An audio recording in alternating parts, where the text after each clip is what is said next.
दोस्तों आज हम बात करने वाले हैं एक साइंस फिक्शन और हॉरर कैटेगरी पर बेस्ड द सब्सटेंस मूवी के बारे में जो हाल ही में रिलीज हुई है। कहानी शुरू होती है और हम एक फेमस एक्ट्रेस एलिजाबेथ स्पार्कल को देखते हैं। एलिजाबेथ अपने जमाने की सबसे फेमस, डिमांडिंग और मोस्ट ब्यूटीफुल एक्ट्रेस थी, लेकिन क्योंकि अब उसकी उम्र 50 साल के अराउंड थी तो उसे फिल्मों में काम मिलना बंद हो चुका था। अब उसके पास सिर्फ एक एरोबिक टीवी शो था, लेकिन एलिजाबेथ के 50 साल का होते ही एरोबिक शो का प्रोड्यूसर भी उसे टीवी शो से बाहर निकाल देता है, क्योंकि उसका मानना था कि शो को चलाने के लिए एक खूबसूरत चेहरे की जरूरत है, ना कि झुर्रीदार 50 साल की ढलती उम्र वाली एलिजाबेथ की। शो से निकाले जाने के बाद एलिजाबेथ को बहुत दुख होता है और इस बारे में सोचते हुए वो अपने घर जा ही रही थी कि तभी बीच रास्ते में उसका एक्सीडेंट हो जाता है और वो यहीं बेहोश हो जाती है। जब एलिजाबेथ की आंखें खुलती हैं तब वो खुद को एक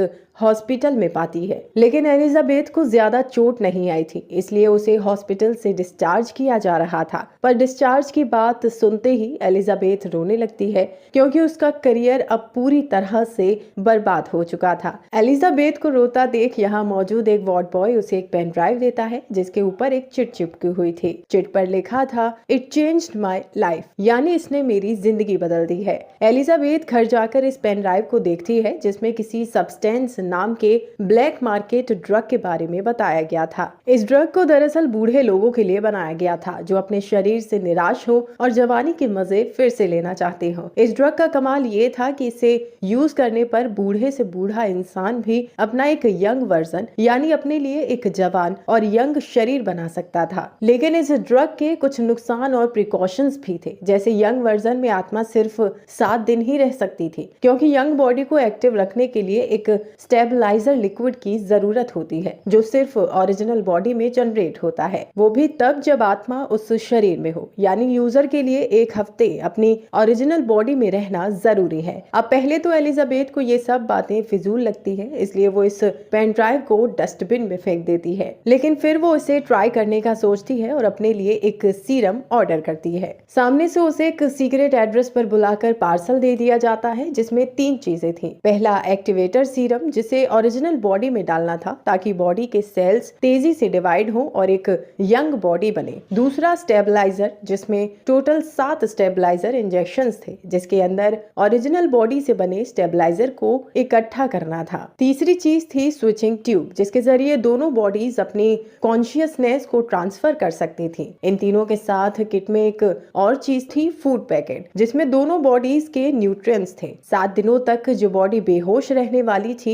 उसे सलाइन के जरिए ये न्यूट्रिएंट्स दिए जाने थे। इसके बाद एलिजाबेथ उस सीरम को अपनी बॉडी में इंजेक्ट कर लेती है और उसकी बॉडी के सेल्स बहुत तेजी से डिवाइड होने शुरू हो जाते हैं। इस प्रोसेस में एलिजाबेथ को बहुत दर्द होता है, वो चीखती है, चिल्लाती है और तड़पते हुए वहीं फर्श पर गिर पड़ती है। इसके बाद एलिजाबेथ की बैक फटने लगती है और उसके शरीर से एक नई, खूबसूरत और जवान लड़की का जन्म होता है जो बहुत ही ज्यादा अट्रैक्टिव थी। इसके बाद ये नई लड़की पुराने शरीर को सिल देती है, लेकिन जल्द ही उसकी नाक से खून बहना शुरू हो जाता है। उसकी तबीयत बिगड़ने लगती है, क्योंकि वो पुरानी बॉडी से स्टेबलाइजर निकालना भूल गई थी। इसलिए वो जल्दी से स्टेबलाइजर निकालती है और अपनी बॉडी में इंजेक्ट कर लेती है, जिससे उसे काफी अच्छा फील होता है। इसके बाद वो सीधा उस एरोबिक शो में पहुंचती है जहां से उसे निकाल दिया गया था। शो के ऑडिशंस में ये अपना नाम सू बताती है और सू की खूबसूरती देख शो का प्रोड्यूसर इतना पागल होता है कि उसे तुरंत हायर कर लेता है। देखते ही देखते सू का ये शो हिट हो जाता है और उसकी फैन फॉलोइंग तेजी से बढ़ने लगती है। अब वो अपने 7 दिन सू के शरीर में रहकर मस्त अपने सपनों को पूरा करती है, जबकि बाकी के 7 दिन एलिजाबेथ के शरीर में रहकर स्टेबलाइजर बनाती है। सब कुछ ठीक चल रहा था कि एक दिन सू के शरीर में रहते हुए वो एक लड़के को घर लेकर आती है। दोनों मजे कर ही रहे थे कि तभी सू की तबीयत बिगड़ने लगती है, क्योंकि आज सू के शरीर में उसका आखिरी दिन था। लेकिन सू किसी भी कीमत पर अपना मजाक खराब नहीं करना चाहती थी, इसलिए वो एलिजाबेथ के शरीर से एक्स्ट्रा स्टेबलाइजर निकालकर अपने शरीर में इंजेक्ट कर लेती है। इससे उसकी हेल्थ अच्छी हो जाती है और वो पूरी रात इस लड़के के साथ मजे करती है और फिर एलिजाबेथ के शरीर में वापस चली जाती है। अगली सुबह जब एलिजाबेथ की आंख खुलती है तो वो देखती है कि उसकी एक उंगली पूरी तरह से सड़ चुकी थी। ये देखकर वो परेशान हो जाती है और तुरंत सब्सटेंस कंपनी वालों को फोन करती है, लेकिन उनके पास इसका कोई सॉल्यूशन नहीं था, क्योंकि एलिजाबेथ ने रूल्स को ठीक से फॉलो ना करते हुए ओरिजिनल बॉडी से 7 दिन से ज्यादा का लिक्विड निकाला था। इसलिए उसके साथ ऐसा हुआ, और अगर वो ऐसा लगातार करती है तो उसकी ओरिजिनल बॉडी जल्दी डिकम्पोज हो जाएगी। ये सुनकर एलिजाबेथ घबरा जाती है और अपनी ओरिजिनल बॉडी के साथ बाहर जाती है, जहां उसे एक बूढ़ा आदमी नजर आता है। इसके हाथ पर भी वैसा ही निशान था जैसा कि उस हॉस्पिटल के वार्ड बॉय पर था जिसने उसे चिट्ठी और पेन ड्राइव दी थी। एलिजाबेथ समझ जाती है कि ये उसी वार्ड बॉय का ओरिजिनल वर्जन है, इसलिए वो पूछती है कि तुम मेरा पीछा क्यों कर रहे हो। इस पर वो बूढ़ा आदमी कहता है वो बस देखना चाह रहा था कि एलिजाबेथ कैसी है। आखिर में ये बूढ़ा आदमी एलिजाबेथ से पूछता है कि क्या उसके जवान शरीर ने उसके ओरिजिनल शरीर को खाना शुरू कर दिया है। ये सुनते ही एलिजाबेथ घबरा जाती है और बाहर भागती है। उसे अपने पुराने दोस्त फ्रेड की याद आती है, जो उसे आज भी पसंद करता था। इसलिए एलिजाबेथ फ्रेड के साथ डेट पर जाने का फैसला करती है, लेकिन जब वो तैयार होती है तब उसकी नजर सू के फोटो यानी अपने अपडेटेड और न्यू वर्जन पर पड़ती है। एलिजाबेथ सू की खूबसूरती से जलने लगी थी, इसलिए वो बहुत सारा मेकअप कर लेती है, पर चाहकर भी सू जितनी खूबसूरत नहीं बन पाती। इसलिए वो अपना मेकअप खराब कर डेट पर जाने का प्लान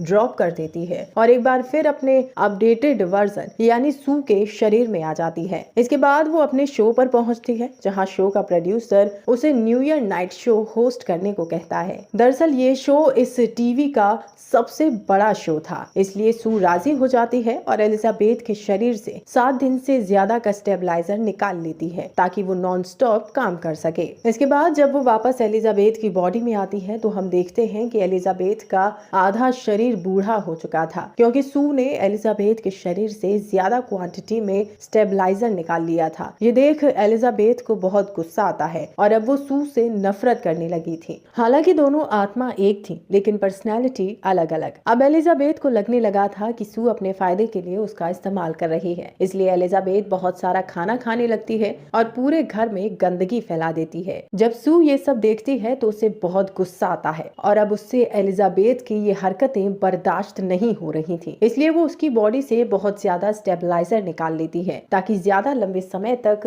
सू बनकर रह सके। यूं ही 3 महीने गुजर जाते हैं और न्यू ईयर नाइट शो से ठीक एक दिन पहले सू की तबीयत खराब होने लगती है, क्योंकि अब उसे स्टेबलाइजर की जरूरत थी। सू एक बार फिर एलिजाबेथ के शरीर से स्टेबलाइजर निकालने की कोशिश करती है, लेकिन ऐसा नहीं होता क्योंकि स्टेबलाइजर बिल्कुल खत्म हो चुका था। इसलिए उसे ना चाहते हुए भी एलिजाबेथ के शरीर में वापस जाना पड़ता है, जो अब बहुत बूढ़ी, कुबड़ी, गंजी और बहुत ही ज्यादा बदसूरत हो चुकी थी। अपना ये हाल देखकर एलिजाबेथ गुस्से से पागल हो जाती है और कंपनी को फोन कर इस सीरम का टर्मिनेटर मांगती है। तब कंपनी की तरफ से एलिजाबेथ को एक टर्मिनेशन सीरम भेजा जाता है, जिसे यंग बॉडी को मार के इस खेल को हमेशा हमेशा के लिए खत्म किया जा सकता था। एलिजाबेथ तुरंत ये सीरम सू की बॉडी में इंजेक्ट करती है, पर तभी उसे न्यू ईयर नाइट शो का ख्याल आता है जिसे वो होस्ट करना चाहती थी। इसलिए वो एक आखिरी बार सू की बॉडी में जाने का फैसला करती है और स्विचिंग ट्यूब को सू के साथ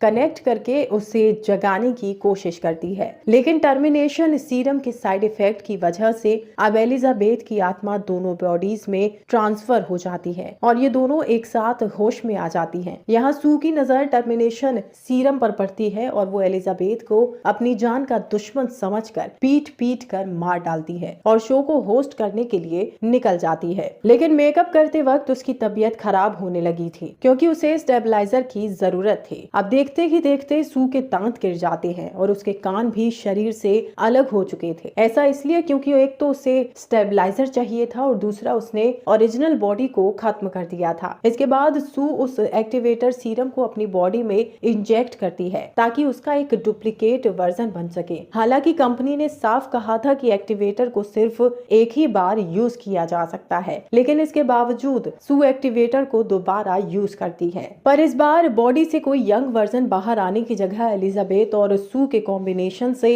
एक भयानक सा राक्षस बाहर आता है, जिसके बॉडी पार्ट्स और ऑर्गन्स भी सही जगह पर नहीं थे। लेकिन इसके बावजूद वो तैयार होकर शो को होस्ट करने के लिए जाने लगती है, जहां उसे देखने के लिए बड़े बड़े बिजनेसमैन आए थे। लेकिन एलिजाबेथ के इस रूप को देखकर वहाँ मौजूद हर कोई बुरी तरह से डर जाता है और एलिजाबेथ को मारने लगता है, जिस वजह से उसका खून पूरे हॉल में फैल जाता है और भागते हुए उसकी एक टांग भी टूट जाती है। इसके बाद गिरने की वजह से एलिजाबेथ का शरीर फटकर टुकड़ों में बट जाता है और इन टुकड़ों में से उसका चेहरा रेंगते हुए एक स्टार शेप पर जाकर चिपक जाता है। ये स्टार असल में कुछ साल पहले एलिजाबेथ के लिए ही बनाया गया था। यहाँ उसका चेहरा आसमान की ओर देखकर ये इमेजिन करता है कि लोग उसके लिए तालियां बजा रहे हैं, लेकिन कुछ ही देर बाद उसका चेहरा पिघलकर खून बन जाता है और अगले ही दिन एक क्लीनिंग मशीन उसे साफ कर देती है। तो दोस्तों, ये थी द सब्सटेंस मूवी, जहां शोहरत का पागलपन किस हद तक जा सकता है ये दिखाया गया है। आपको मूवी कैसी लगी कमेंट जरूर करें। वीडियो पसंद आई हो तो लाइक शेयर कर चैनल को सब्सक्राइब और बेल आइकन को प्रेस करना ना भूलें।